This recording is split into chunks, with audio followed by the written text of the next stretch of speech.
In this episode of Spooky News, we're diving deep into a campus legend that's been making the rounds for years about a supposed exorcism room at the College of the Holy Cross in Worcester, Massachusetts. So let's see if we can get to the bottom of this. Well, one thing that seems to have added to the mystery is the movie The Exorcist. That came out back in 1973. It was nominated for 10 Academy Awards, so it had a huge cultural impact, really bringing exorcism to the forefront of people's minds. And let's not forget that the movie was inspired by a real case, 1949, about a boy believed to be possessed. They even called him Roland Doe or Robbie Mannheim, and a priest involved even documented the whole thing. So with all this talk of exorcism going around, because of the movie and that real-life case, that's when the Holy Cross story started to spread. The legend centers around two Jesuit priests who supposedly entered a room at the top of O'Kane Hall with a woman they thought was possessed. And there are a couple of different endings to this story. One version says both priests died within 3 days, and another claims that one priest was thrown from a window and killed, while the other priest and the woman just disappeared. It's a chilling tale, that's for sure. And here's the thing. The room is still there. According to the Telegram and Gazette, it's now used for storage, and it's usually kept locked.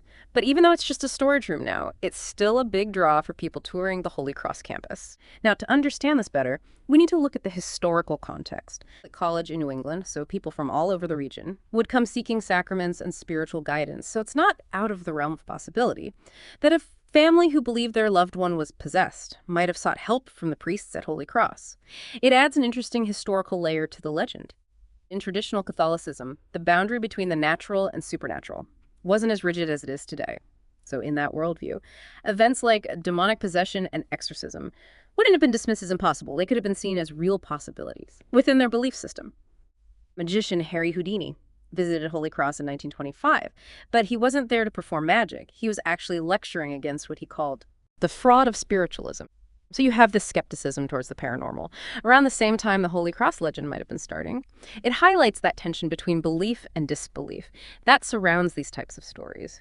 And going back to the room itself, Associate Professor Scott Malia from the Theater and Dance Department shared with the Telegram and Gazette that students signing their names on the walls has become like a badge of honor, a way for them to connect with Holy Cross history and feel like they're part of something bigger.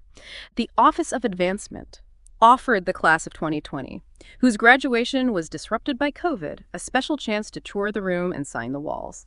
It shows how this legend, even without official confirmation, has become woven into the fabric of the college. But despite all the buzz, the official word from the college is that there are no records of any exorcism or any strange happenings in that room or anywhere else on campus. That's what they told all the publications we looked at. But of course, the lack of documentation doesn't stop people from being intrigued. It almost adds to the mystery, because the absence of proof doesn't mean there isn't a good story. Now, Professor Scott Malia, with his background in film, especially horror films like The Exorcist, offered some insights into why this legend might have spread. He suggests that those possession movies that were so popular in the 70s and 80s really fueled these kinds of urban legends. Those movies really brought demonic possession to the forefront of people's imaginations, making it seem more real and scary. So it's easy to see how local stories like the one at Holy Cross would pop up.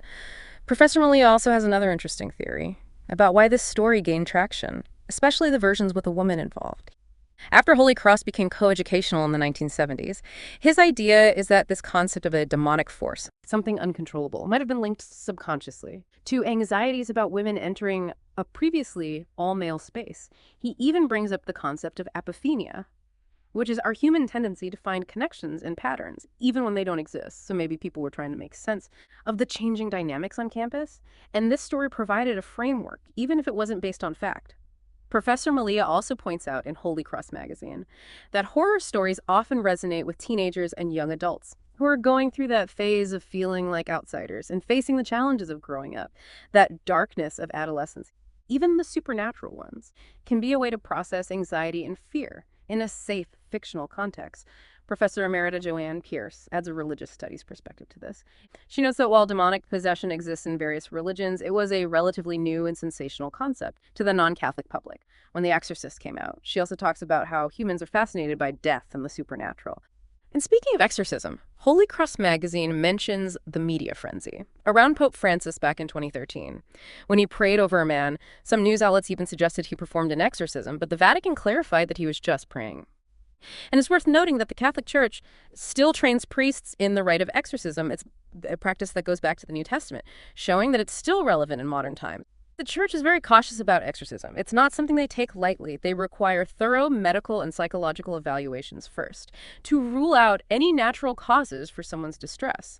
And only if they suspect demonic possession after that can an exorcism be performed. And even then, it can only be done by a trained priest appointed by the bishop. Professor Pierce says some signs of possession might include extraordinary strength, unusual knowledge, or speaking languages the person has never learned. It's all very carefully considered.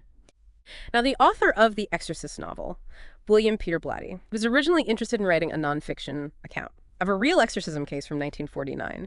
This was inspired by his time at Georgetown, where he took a theology course with a Jesuit and later read about the case. As Holy Cross magazine explains, Blatty hoped that a truly paranormal event, like a real exorcism, could reaffirm faith in an increasingly secular world. And here's a fun fact. Every Roman Catholic who's baptized undergoes a minor exorcism as part of the sacrament. It shows how the church views spiritual cleansing and protection against evil, even in a regular ritual. Holy Cross magazine also tells the story of a student named Maya Leachin, and she moved into a dorm room in Carlin Hall, where there were rumors of a Carlin demon. The student who lived there before had reported strange things happening, but Maya decided to stay in the room anyway. She even found a boarded-up crawl space and joked that it was the demon's living quarters. It's interesting how these stories become part of student life, sometimes with a sense of humor. Now, here's an ironic twist. The original architectural plans for Fenwick and O'Kane Halls show that the space we now call the Exorcism Room was meant to be an observatory, a place for looking at the stars. It's funny how the building's purpose has been completely reimagined. As for the college's official stance, they seem to be taking it all in stride. They included it in campus tours. They even made a video in 2020 called Legends, Myths, and Tall Tales of Holy Cross Halloween Edition. So they acknowledge legend. Even if they don't officially endorse it, it's become a quirky part of their identity. So what's really inside that locked room? Holy Cross magazine reveals it's actually just full of ordinary stuff. Marching band hats, plastic chairs, Christmas decorations, empty boxes. It's a stark contrast to the dramatic legend.